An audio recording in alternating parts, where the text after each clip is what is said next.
Hai, perkenalkan nama saya Bella Dwi Andari, NIM 19111200062, Prodi HES kelas 2B Fakultas Syariah.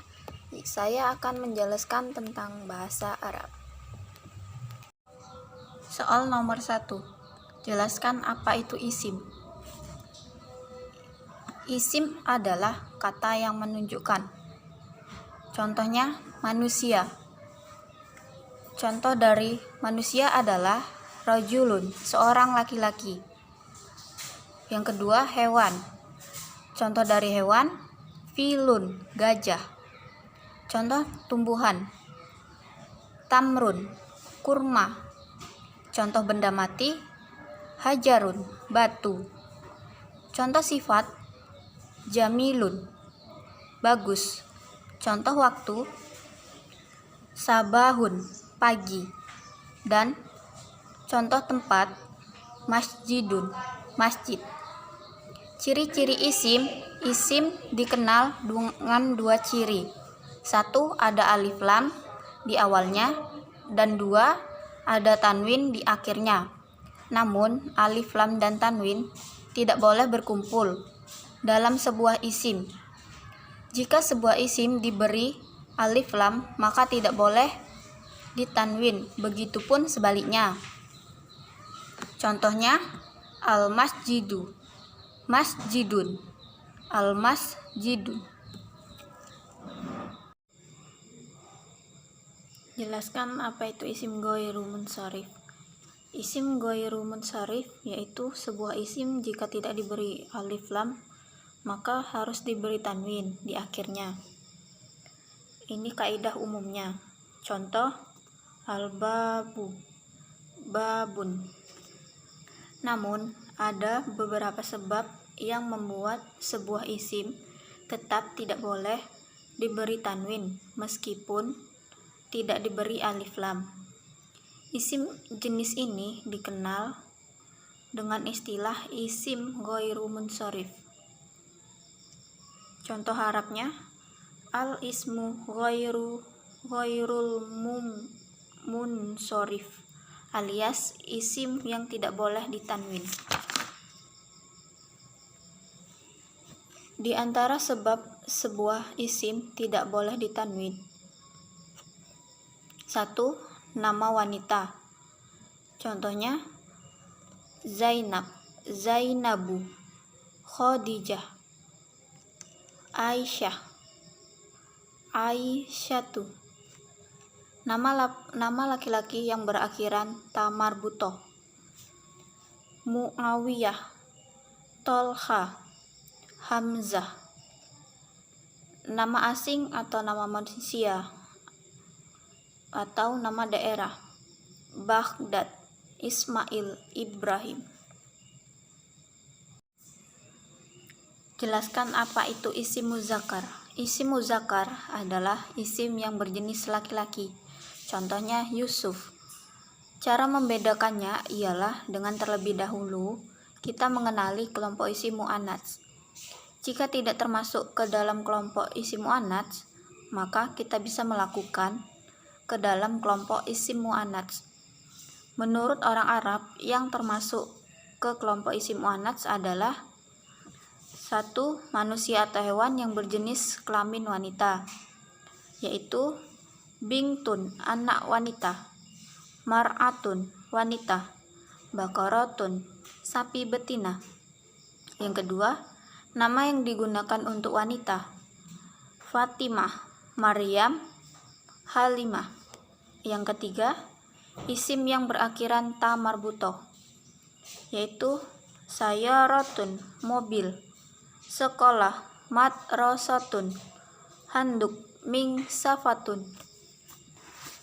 Nama laki-laki yang berakhiran ta marbutoh tetap dianggap muzakkar dan penulisannya tidak boleh tanwin.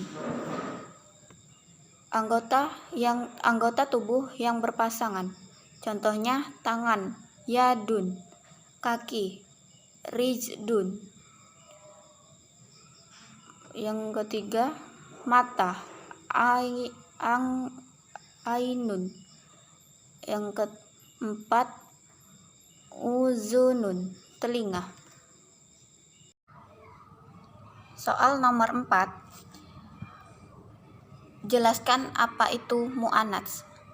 Isim mu'annats adalah isim yang berjenis wanita. Contohnya Maryam, Maryamu, merupakan semua nama wanita dan isim-isim yang mengandung ta marbutoh. Soal nomor 5. Bagaimana cara membedakan isim muzakkar dan isim mu'annats? Dengan terlebih dahulu kita mengenali kelompok isim mu'annats. Jika tidak termasuk dengan isim mu'annats, maka kita bisa melakukan ke dalam kelompok isim muzakkar. Yang termasuk isim mu'annats, pertama, manusia atau hewan yang berjenis wanita. Yang kedua, nama yang digunakan untuk wanita. Yang ketiga, isim yang berakhiran ta marbutoh. Soal nomor 6. Jelaskan apa itu isim nakiroh. Isim nakiroh adalah penunjukan bendanya masih umum atau belum jelas. Contohnya, buku, kitabun, jazarun, laki-laki. Harokat akhir isim nakiroh. Soal nomor 7. Jelaskan apa itu isim ma'rifah. Isim ma'rifah adalah isim yang menunjukkan bendanya sudah tentu jelas. Contohnya, Jakarta. Isim yang berawalan alif lam, al-kalam, pena itu. Harokat akhir isim ma'rifah adalah, mengapa harokat akhir isim ma'rifah berubah? Karena ada alif lam di awalnya. Oleh karena itu, akhir harokatnya berubah. Soal nomor 8. Bagaimana cara membedakan isim ma'rifah dan isim nakiroh? Cara membedakannya yaitu dengan terlebih dahulu kita mengenali kelompok isim ma'rifah. Jika tidak masuk ke dalam isim ma'rifah, berarti ia masuk ke dalam isim nakiroh. Soal nomor 9. Apa yang dimaksud dengan jumlah fi'iliyah? Apa saja syaratnya jumlah fi'iliyah? Berikan contoh dan terjemahannya. Yaitu kalimat sempurna yang diawali oleh fi'il dan tersusun minimal dari fi'il dan subjek atau fa'il. Contohnya, Ali telah datang. Fa'ilnya aliyun, fi'ilnya ja'a. Contoh yang kedua, Muhammad telah pergi. Fa'ilnya Muhammad, fi'ilnya zahaba. Soal nomor 10. Jelaskan apa yang dimaksud dengan jumlah ismiyah, yaitu kalimat sempurna yang diawali oleh isim dan tersusun minimal dari mubtada dan khobar. Mubtada adalah isim ma'rifah yang terletak di awal kalimat, sedangkan khobar adalah isim nakiroh yang memberitakan mubtada agar pengertiannya menjadi jelas. Contoh yang pertama itu termasuk isim muzakkar. Kenapa? Karena di awalnya ada alif lam dan akhir domahnya 1. Yang kedua itu isim mu'annats. Kenapa? Karena di akhirnya ta marbutoh. Contoh isim muzakkar, masjid itu besar. Al-masjidun kabiyarun. Contoh isim mu'annats, sekolah itu besar. Al-marsatun kabiyarotun. Kenapa kabiyarotun itu masuk dalam isim nakiroh? Karena tidak ada alif lam dan diakhiri domahnya 2. Soal nomor 11. Apa yang dimaksud fi'il lazim? Yaitu kata kerja yang tidak membutuhkan objek untuk kalimat sempurna. Contohnya yaitu dengan ketentuan fiilnya maddi. Rahmat telah tidur. Nama Rohmadun. Dengan ketentuan fiilnya mudhoreh. Ahmad sedang tertawa. Dohik ko Ahmad.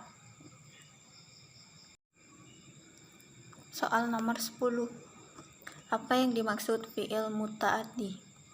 Yaitu kata kerja yang membutuhkan objek untuk menjadi kalimat sempurna. Contoh dan terjemahan dari fiil lazim muta'addi dengan fa'ilnya muzakkar, yaitu dengan ketentuan fiilnya mahdi. Contohnya, Rahmat telah membeli buku. Yaksibu Rahmatun kitab. Contoh kedua, dengan ketentuan fiilnya mudhoreh. Ahmad sedang membuka buku. Bab tahu Ahmad bab. Soal nomor 13, yaitu hafalkan isim isyarah sama mufrad. Yaitu isim isyarah adalah isim yang digunakan untuk isyarat terhadap sesuatu yang baik, jarak dekat maupun jauh. Contohnya, ini Muhammad. Haza Muhammad, yaitu mufrad atau tunggal. Ini dua orang bernama Ahmad. Hazani Muhammadani, yaitu mutsna atau tunggal. Banyak orang bernama Muhammad. Haula'i Muhammadun, yaitu jamak atau banyak.